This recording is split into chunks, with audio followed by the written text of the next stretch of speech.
നമസ്കാരം.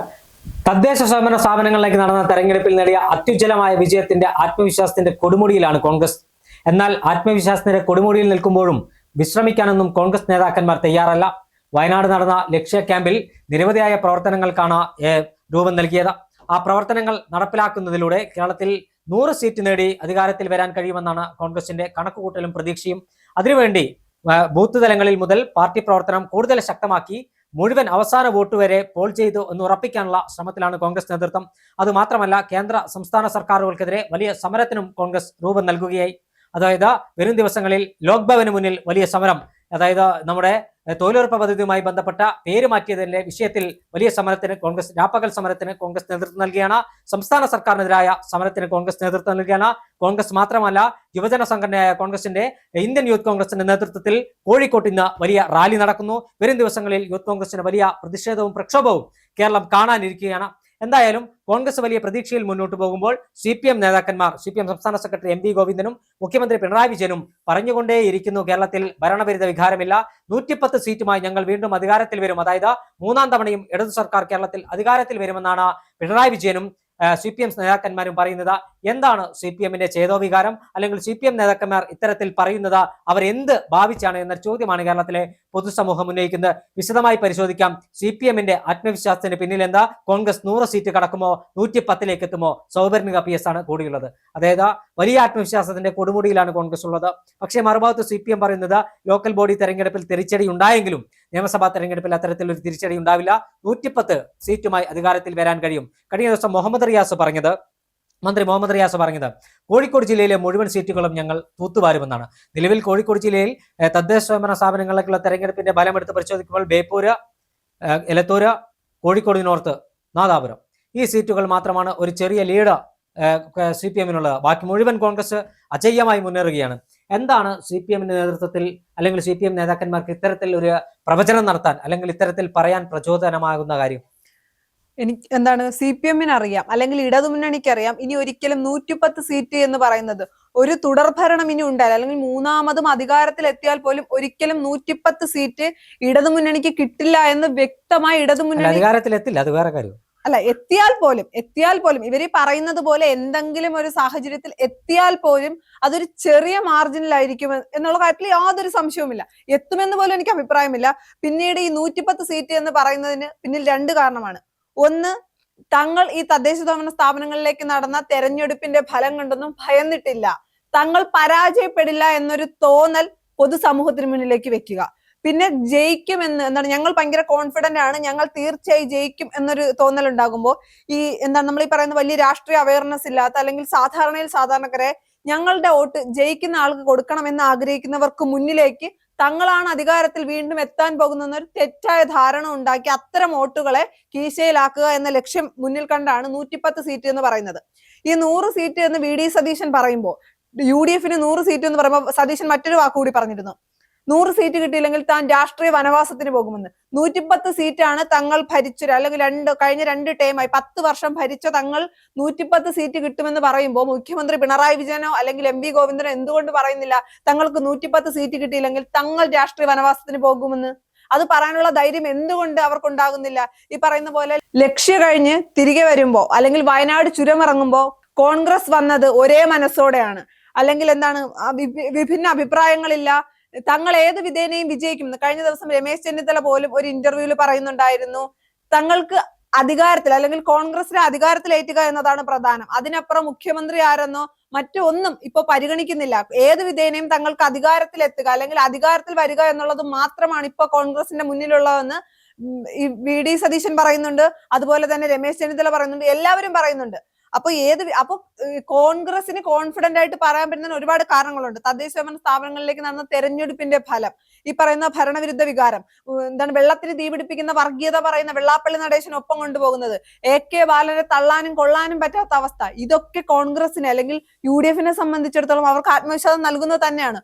മറുവശത്ത് ശബരിമല സ്വർണ്ണക്കൊള്ള, ഈ പറയുന്ന പോലെ AK ബാലൻ പറയുന്ന പരാമർശങ്ങൾക്ക് തള്ളാനും കൊള്ളാനും വയ്യാത്ത അവസ്ഥ, വെള്ളാപ്പള്ളി ഒപ്പം കൊണ്ട് നടക്കുന്നതിൽ CPIക്ക് പോലും എതിർപ്പുള്ളത്, ഇതെല്ലാം നിൽക്കുമ്പോഴും പിണറായി വിജയനും MV ഗോവിന്ദനും എന്തിന്റെ അടിസ്ഥാനത്തിലാണ് 110 സീറ്റ് എന്ന് പറയുന്നത്?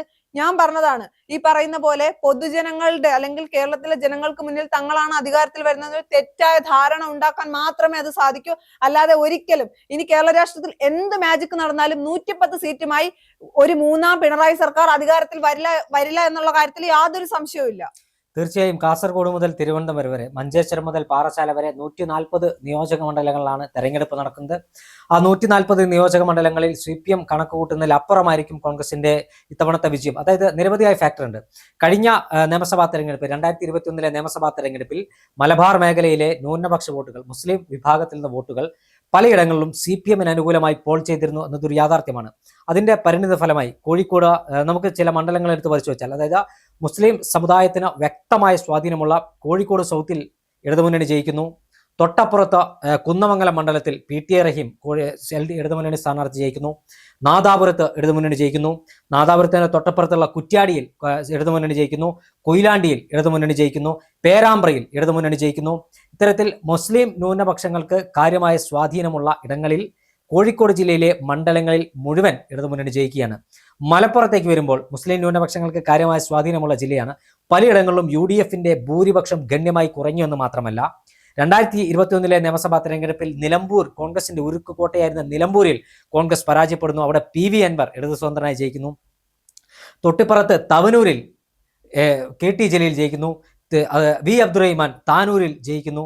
പൊന്നാനിയിൽ ഇടതുമുന്നണി സ്ഥാനാർത്ഥികൾ ജയിക്കുന്നു. ഇത്തരത്തിൽ മാത്രമല്ല, ജയിച്ച UDF സ്ഥാനാർത്ഥികളുടെ ഭൂരിപക്ഷം പെരിന്തൽമണ്ണയിലും അതോടൊപ്പം തന്നെ ഏറനാടും അടക്കം UDF-ന്റെ പൊന്നാപുരം കോട്ടകളിൽ UDF-ന്റെ ഭൂരിപക്ഷം ഗണ്യമായി കുറയാണ്. പഴയ മഞ്ഞളാംകുഴിയിലെ മണ്ഡലത്തിലടക്കം ഭൂരിപക്ഷം ഗണ്യമായി കുറയുന്ന സാഹചര്യം. അത് കഴിഞ്ഞ് മധ്യകേരളത്തിലേക്ക് വരുമ്പോൾ എറണാകുളം ജില്ലയിൽ ഒഴികെ ക്രൈസ്തവ മതവിശ്വാസികൾ കോൺഗ്രസിനെ കൈവിടുന്ന സാഹചര്യം. തൃശ്ശൂരിൽ ചാലക്കുടി ഒഴികെ ഒരിടത്തും കോൺഗ്രസ് നിലം തൊടാതെ തോൽക്കുകയാണ്. എറണാകുളം മാത്രമാണ് പിടിച്ചു നിൽക്കുന്നത്. ഇടുക്കിയിലും പത്തനംതിട്ടയിലും കോട്ടയത്തും അടക്കം കോൺഗ്രസ് പരാജയത്തിന്റെ പടുകുഴിയിലേക്ക് പോകുന്നു. അവിടേക്ക് പോകുമ്പോൾ, തിരുവനന്തപുരം ജില്ലയിലേക്ക് പോകുമ്പോൾ, പരമ്പരാഗതമായി കോൺഗ്രസിന് വോട്ട് ചെയ്തിരുന്ന ക്രിസ്ത്യൻ നാടാർ വിഭാഗവും ഹിന്ദു നാടാർ വിഭാഗവും കോൺഗ്രസിനെ കൈവിടുന്നു. അതോടൊപ്പം തന്നെ ക്രിസ്ത്യൻ മതവിശ്വാസികളിലെ എല്ലാ വിഭാഗവും, യാക്കോബായും ഓർത്തഡോക്സും RC-യും അടക്കം കോൺഗ്രസിനെ കൈവിടുന്നു. അവിടെ ഈഴ വിഭാഗം കോൺഗ്രസിനെ കൈവിടുന്നു. പരമ്പരാഗതമായി കോൺഗ്രസിന് വോട്ട് ചെയ്ത നായർ വിഭാഗം കോൺഗ്രസിനെ കൈവിടുന്നു. എത്തരത്തിൽ ജാതിമത സംഘടനകളെല്ലാം കോൺഗ്രസിനെ കൈവിട്ടപ്പോഴും കോൺഗ്രസ് തകർന്നടിയുന്ന ഒരു കാഴ്ചയാണ്. പക്ഷേ നിലവിൽ കാര്യങ്ങൾ അങ്ങനെയല്ല. ലോക്കൽ ബോഡി തെരഞ്ഞെടുപ്പിൽ നഷ്ടപ്പെട്ടു പോയ ന്യൂനപക്ഷ വോട്ടുകൾ എൻ ബ്ലോക്കായി കോൺഗ്രസിന്റെ പെട്ടിയിലേക്ക് എത്തുന്ന കാഴ്ച നമുക്ക് കാണാൻ കഴിഞ്ഞു. ക്രിസ്ത്യൻ വോട്ടുകൾ തിരിച്ച് കോൺഗ്രസിലേക്ക് വരുന്ന കാഴ്ച നമുക്ക് കാണാൻ കഴിഞ്ഞു. മധ്യ തിരുവിതാംകൂറിലെ ക്രിസ്ത്യൻ വോട്ടുകൾ കോൺഗ്രസിലേക്ക് വരുന്നു. ലത്തീൻ വോട്ടുകൾ കോൺഗ്രസിലേക്ക് എത്തുന്നു. കഴിഞ്ഞ തവണയും കോൺഗ്രസിനെ സഹായിച്ചൊരു വിഭാഗം ഉണ്ടെങ്കിൽ അത് ലത്തീൻ സഭ മാത്രമാണ്. ലത്തീൻ സഭ സഹായിച്ചത് കൊണ്ട് മാത്രമാണ് കോവളം നിലനിർത്തിയതും. എറണാകുളത്ത് ലത്തീൻ സഭയ്ക്ക് കാര്യമായ സ്വാധീനമുള്ള കൊച്ചിയിലും, അതായത് എറണാകുളം മണ്ഡലത്തിലും പറവൂരടക്കമുള്ള കോൺഗ്രസിന്റെ കോട്ടകളിൽ അല്ലെങ്കിൽ കോൺഗ്രസിന് ജയിക്കാൻ കഴിഞ്ഞത് ഇത്തരം മണ്ഡലങ്ങളിലാണ്. അവിടെ ലത്തീൻ സഭ ഇത്തവണ കോൺഗ്രസിന് എൻ ബ്ലോക്കായി വോട്ട് ചെയ്യുന്ന സാഹചര്യം അത് നമുക്ക് തിരുവനന്തപുരം കോർപ്പറേഷൻ ഇലക്ഷനിൽ കാണാൻ കഴിഞ്ഞു. കൊച്ചിൻ കോർപ്പറേഷൻ ഇലക്ഷൻ കാണാൻ കഴിഞ്ഞു. കൊല്ലത്തിന്റെ തീരദേശ മേഖലയിലെ ലത്തീൻ സഭ ഉൾപ്പെടെ കോൺഗ്രസിനെ പുൽകുന്ന ഒരു സാഹചര്യമാണ് നമുക്ക്. ജാതിമത സംഘടനകളെല്ലാം കോൺഗ്രസിനെ ചേർത്ത് പിടിക്കുകയാണ്. അതായത് കോൺഗ്രസ് അനുകൂലമായ ഒരു ട്രെൻഡ് കേരളത്തിലുണ്ട്. ആ ട്രെൻഡ് മുതലെടുക്കുകയാണെങ്കിൽ 100-ലധികം സീറ്റുമായി കോൺഗ്രസ് കേരളത്തിൽ അധികാരത്തിൽ വരും. അത് അധികാരത്തിൽ വരുന്നത് തടുക്കാൻ ഒരു ശക്തിക്കും കഴിയില്ല. CPM-ന്റെ അമിത ആത്മവിശ്വാസമല്ല, അതായത് പരാജയത്തിൽ നിന്നുള്ള ഒരു ആത്മവിശ്വാസമാണ് അവർക്ക് വരുന്നത്. അവർ പറയുന്നത് നഷ്ടപ്പെട്ട പോയ വോട്ടുകൾ തങ്ങൾക്ക് തിരികെ ലഭിക്കുമെന്നാണ്. പക്ഷേ നിയമസഭാ തെരഞ്ഞെടുപ്പാണ്. കോൺഗ്രസ് അതിന്റെ ഏറ്റവും മികച്ച സ്ഥാനാർത്ഥികളെ രംഗത്തിറക്കുന്നു. പടലപ്പിണക്കങ്ങളില്ല, തമ്മിലടിയില്ല, ഗ്രൂപ്പ് പോരില്ല, അസ്വാരസ്യങ്ങളില്ല. അല്ല, കഴിഞ്ഞ ദിവസം രമേശ് ചെന്നിത്തല പറഞ്ഞിരുന്നു, പല സ്ഥലത്തും പോകുമ്പോൾ സാധാരണക്കാരായ ആളുകൾ പറയുന്നത് ഞങ്ങൾ കോൺഗ്രസിന് വോട്ട് ചെയ്യാൻ തയ്യാറാണ്, പക്ഷെ നിങ്ങളൊന്ന് ഒരുമിച്ച് നിന്നാൽ മതി ഐക്യത്തോടെ. അത് മനസ്സിലാക്കിയാണ് തങ്ങൾ ഇപ്പോൾ മുന്നോട്ട് പോകുന്നതെന്ന് പറഞ്ഞിട്ടുണ്ട്. അത് കറക്റ്റ് അല്ലേ?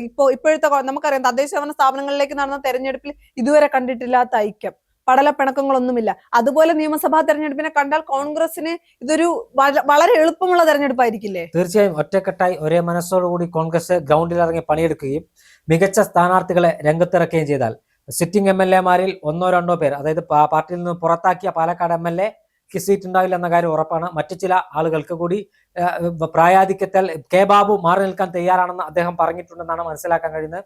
സിറ്റിംഗ് MLA-മാരിൽ ബാക്കി എല്ലാവർക്കും സീറ്റ് ഉണ്ടാകുമെന്നാണ് നമുക്ക് മനസ്സിലാക്കാൻ കഴിയുന്നത്. പുതുമുഖങ്ങളായ ആളുകൾ സ്ഥാനാർത്ഥികളായി വരുന്നു. അത്തരത്തിൽ എല്ലാ വിഭാഗം ആളുകളെയും ഉൾക്കൊള്ളിച്ച് കോൺഗ്രസിന്റെ സ്ഥാനാർത്ഥി പട്ടിക വരുന്നതോടുകൂടി കോൺഗ്രസ് ഗ്രൗണ്ടിലേക്ക് ഇറങ്ങിയാൽ കോൺഗ്രസിനെ ജനം സ്വീകരിക്കും. കാരണം കോൺഗ്രസ് ഭരിച്ചില്ലെങ്കിൽ എന്തെല്ലാം നാശനഷ്ടങ്ങൾ ഉണ്ടാകുമെന്ന് കേരളത്തിലെ ജനങ്ങൾ കണ്ടറിഞ്ഞ 10 വർഷമാണ് കടന്നുപോയത്.